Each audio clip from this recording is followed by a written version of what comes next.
Ag Life, presented by ADM Lloydminster.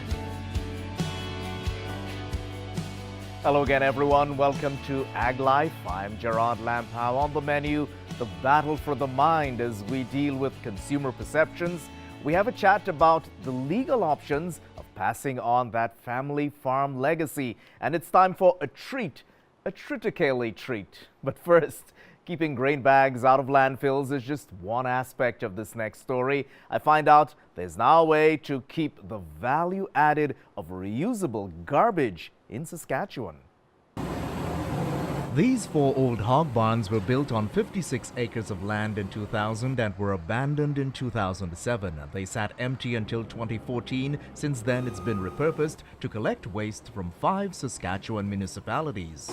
The original idea was that all these barns would be a great place for economic development for the area and developing any sort of business related to waste management and to sustainability. John Kindrachuk is a farmer who is on the cusp of turning garbage into reusable materials. This is the goal of this operation, named after the intersecting highways 16 of 43.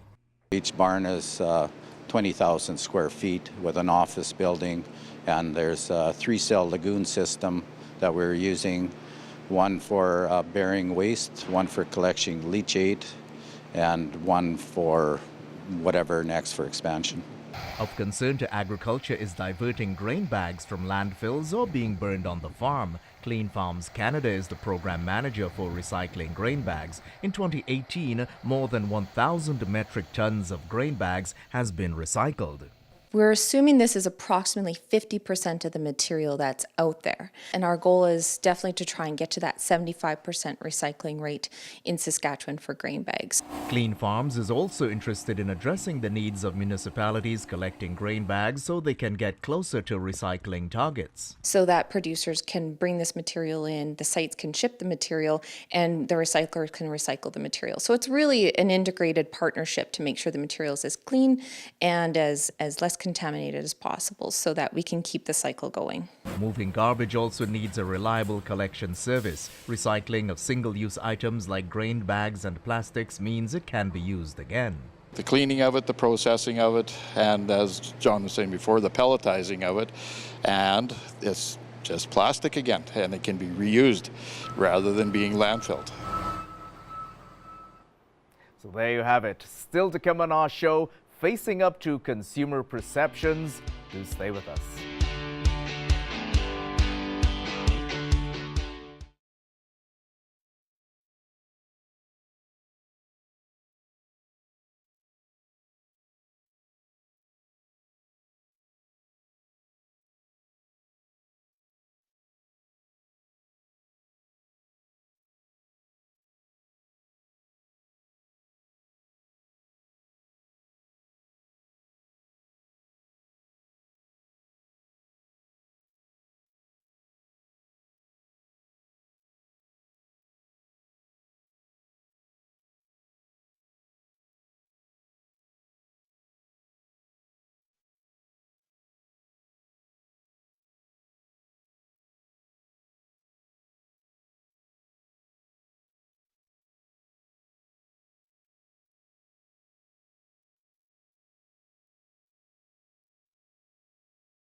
This segment of Ag Life is brought to you by Webb's Machinery. Webb's Machinery, your New Holland dealer in Vermilion, Vegreville, and Lamont.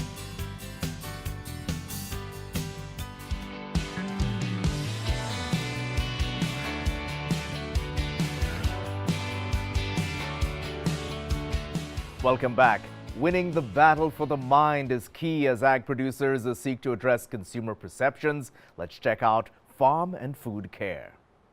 Once we hit 2016, there was a decline in the overall positive impressions around. So Farm and Food Care, there's 3 different provincial bodies, one in Ontario, one in Prince Edward Island, and here in Saskatchewan. Clint Munchuk has a grain farm and a table egg business in Lanigan, Saskatchewan. He says consumers care about where their food comes from. As we see more technology around social media, I think people are seeing more and more things about food, and people are genuinely interested to knowing how their food is actually being produced. Munchuk shares with people who ask about his chicken operation and animal welfare.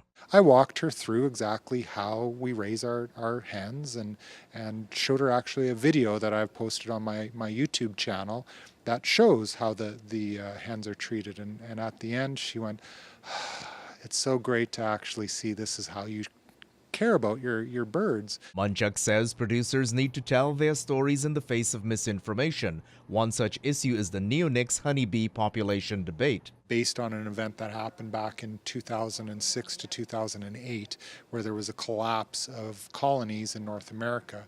A lot of people pegged this on a product called neonics, and what researchers found afterwards, there were multiple different issues around that time, including winter kill with the bee colonies.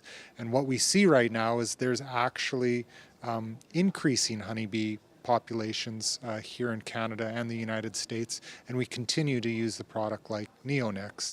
Honeybee colonies are up nearly 38% in the last 5 years. Munchuk encourages producers to reach out to consumers. We need to talk to people with their heart. You know, you start with your heart and you can get into the science and the facts later, but you need to lead with your heart. We have birds. Passing on the family farm is an important aspect of preserving legacy. I meet a lawyer who is encouraging producers to make the time for this conversation. Is that a gift now? Is it intended to be a gift later? Women have always been a big part of farm operations and are continuing to grow their presence on farms. And so it was really fun to get together with a group of women and talk about all things related to agriculture. Kaylee Shire grew up on a grain farm near Mervyn, Saskatchewan. She studied commerce and law at the U of A and has worked in Edmonton. She's back in Lloydminster to be closer to family. She was speaking to rural women on estate planning and farm transition. Everybody should have a valid will and a power of attorney and a healthcare directive or personal directive, and they need to have a farm transition plan that is in writing. So to sit down with your family and make sure that everybody understands and you've got good tax advice and legal advice on that, and everybody's got it nailed down in writing and understanding what the plan is. Shire admits everyone's plan is different. It's also hard to agree, and with emotions involved, there are things that still need to be said in a rational manner. I think one of the biggest problems that I see that makes farm transition planning a difficult process is that people have put it off for a long time, and different members of the farm family have come to arrive at different expectations about what's going to happen. The longer you let that go on, the harder it is to come up with a plan that everybody can agree with. So sometimes farm families come in and they're all in agreement and they have really good communication and they know exactly what they want to do. Other farm families come in and they can't even sit at the table together, and there's a lot of work that has to go into bringing everybody together before we can get a good plan in place. Finding common ground is also complicated if it happens to be during a family crisis. The more you can plan ahead, the better, and you don't want to have to be dealing with lawyers and accountants in the middle of a stressful situation when somebody's gotten hurt or somebody's passed away unexpectedly. So if you can do this while you're in good health and you're in a good place, then that makes the process a whole lot easier. Shire has this advice even if you don't know where to start. Pick somebody who is an advisor that you trust and you know well, and reach out to them and let them know that you want to start to do some planning, whether it's your lawyer or your accountant or your banker or even an insurance agent sometimes. And that person will probably know where to start and at least be able to connect you with somebody that can help you get your farm transition planning going smoothly. And one of the topics we'll add to that conversation is the taxes involved in transition, and hence again the importance to have those conversations soon. When we come back, we'll return to License to Farm for the extended interviews, looking again at consumer challenges.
Welcome back. If you thought you've missed our community events, it's still to come. It's coming up at the end of the show, so stick around for that. Now, this next segment comes to us from SAS Canola. License to Farm tackled the hot-button topics facing agriculture. We also want to share the interview segments, so here's the one dealing with consumer challenges. The family farm, a tradition in Canada going back 200 years. What we put in our bodies, what we choose to buy in the store, it's wrapped into our identity now. We're starting to see the pressure that this increasingly, urban consumer can really exert on our producers. Especially these days when there's so much controversy about many nutritional issues and many farming issues. People are confused, they're bewildered, they don't know who to listen to, who is correct.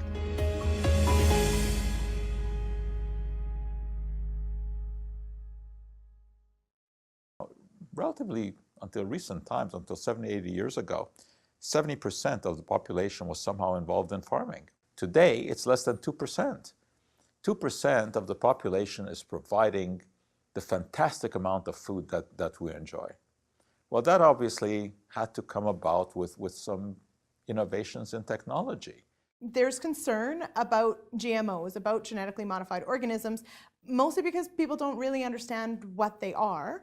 And certainly there is concern in regards to the use of pesticides, whether they be insecticides or herbicides or fungicides, in that I think consumers in a lot of ways sort of don't understand why they're necessary.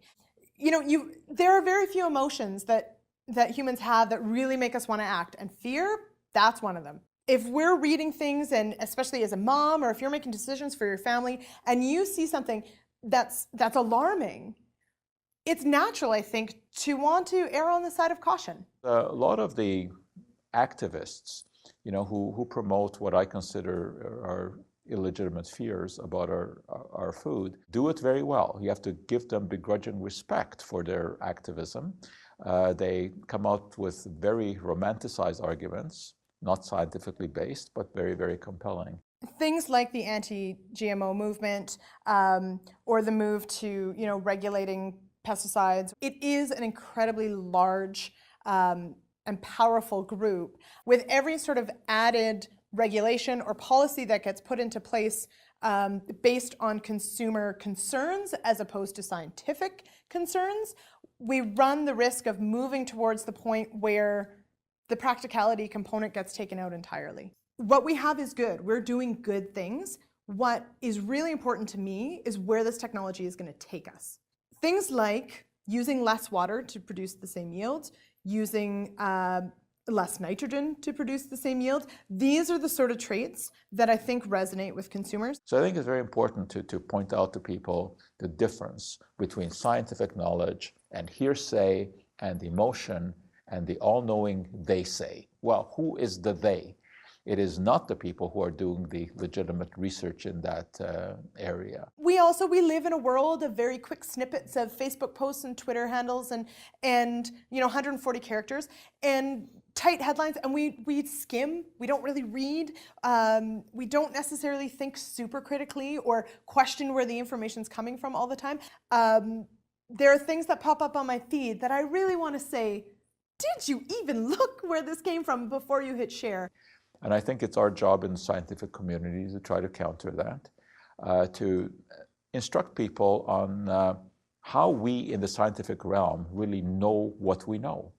Why should we be believed when we say that concerns about genetic modification, concerns about pesticide residues are overblown, whereas many of the activists maintain that we're inundated with disease and that we are confronting a cancer epidemic, etc.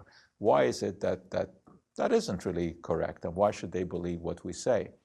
And I think the basic answer to that is how we know what we know. And what we know really relies on the scientific literature.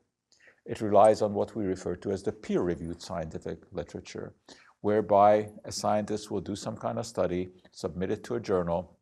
The journal will send it out to experts in the field who then evaluate it and determine whether or not it deems to be published. That's quite different from looking at the Huffington Post or looking at the National Enquirer, or in fact looking at any newspaper, where they are not as meticulous about looking at where the information comes from. I grew up on a farm. It was all I ever wanted to do. I love animals. I love plants. I'm fascinated by how they all work together and how there's nothing simple about any of it. I didn't know exactly what I wanted to do, but I wanted to work with farmers. So ag journalism has become sort of farming by proxy.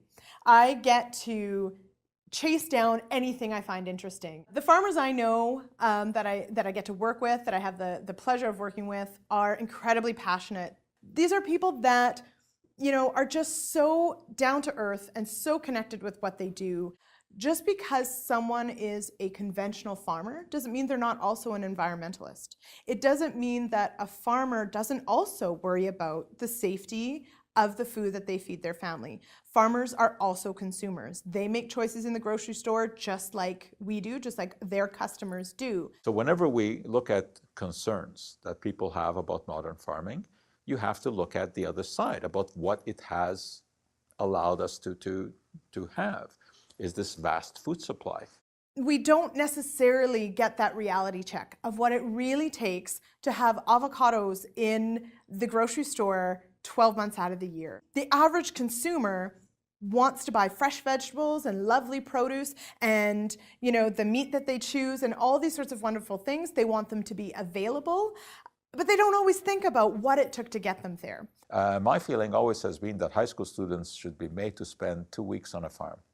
And then they would realize, how difficult it is to grow food, and how you have to worry about weather conditions, and a 30-second hailstorm can destroy your crop for the year, and what difficulties farmers face. If you walk into a grocery store, you can see the very real impact of what a consumer demand can do. And you walk in now, and they've gone to sort of a farmer kind of farmers market food stand sort of look. There's large splashy, be well and make great choices and eat healthy and eat organic. It's everywhere. Now, organic actually has a whole certification system behind it, but we've got all sorts of labels that don't, and they're just marketing. Of course, there is the romanticized idea that a small farm somehow produces better quality food than what is possible to do on quote, industrial farms today.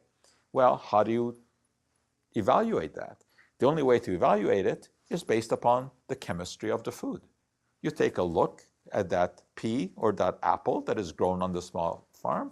You take a look at the other and see, is there any chemical difference? Fact is that there isn't, because what you're looking at are different production methods, but that doesn't result in a different final product. This is not to decry the fact that organic agriculture can't work. It can on a limited basis, but it's not going to feed 10 billion people who will be coming to dinner by 2050. We have the luxury of worrying about trivia here, certainly in North America, because we don't have to worry where our food supply comes from. So we worry instead about traces of pesticide residues in that food supply. So we need to have, the proper perspective. We, as a North American or European very wealthy society, are sort of saying, we want this purist ideal, and we really could stop this technology from helping the very people that it really needs to help, those that live in countries that are not self-sufficient, they don't have food security. And so it's a very, I think it's coming from a place of incredible wealth and privilege to blindly sort of be putting this pressure and digging our heels in on some of this technology that really has phenomenal potential to do so many wonderful things. Today, thanks to farmers, it is possible to eat better than anyone has ever eaten in history.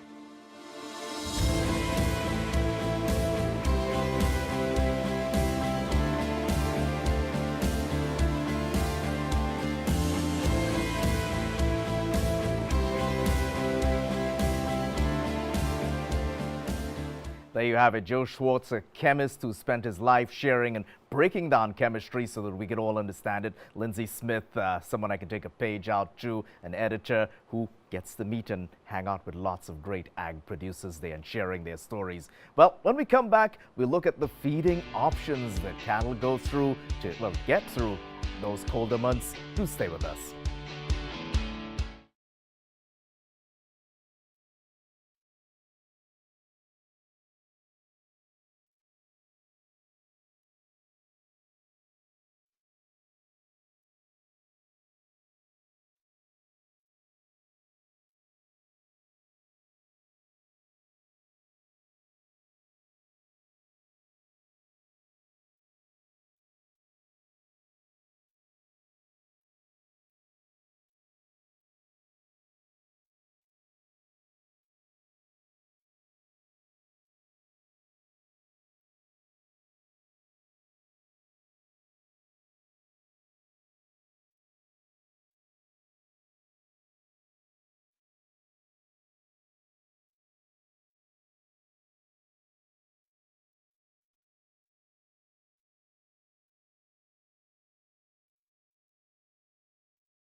Ag Life, presented by ADM Lloydminster.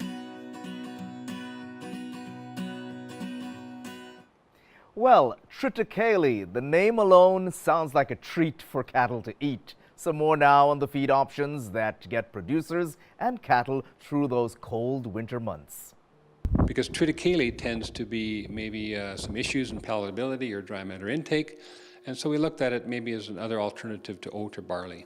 Triticale is a cross between wheat and rye that producers are using in their winter rotations. Bart Lardner at the U of S has studied it for biomatter and backgrounding. Another winter option is a so-called super oat. The new variety of oats that came out of the Crop Development Center breeding program at the University of Saskatchewan was CDC SO1, or super oat we call it. In fact, it's got elevated levels of fat and low lignin, so low fiber. The U of S team is pretty stoked about their research, especially on a backgrounding diet. You don't have to process the grain. In fact, the cows will gain similar with unprocessed oat in the diet compared to barley that was processed. Lardner says that that's about a $10 to $30 per ton saving for producers as they don't have to process the grain. Another test was on a SWAT grazing program. In fact, the cows did quite well, especially at that hard dough stage. And so it's an interesting variety. Certainly, in my mind, it's a variety that might have a little more energy for the animal out there in that extensive grazing system, especially on winter days where we see a wind chill factor. High energy levels for cows getting ready to calve is certainly a bonus in frigid weather, especially where maintaining body condition is critical. We want to maintain that condition with those cows coming out in April, just coming into calving. And it's time now to roll our community events.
That's a wrap on this edition of Ag Life. Yours in Ag.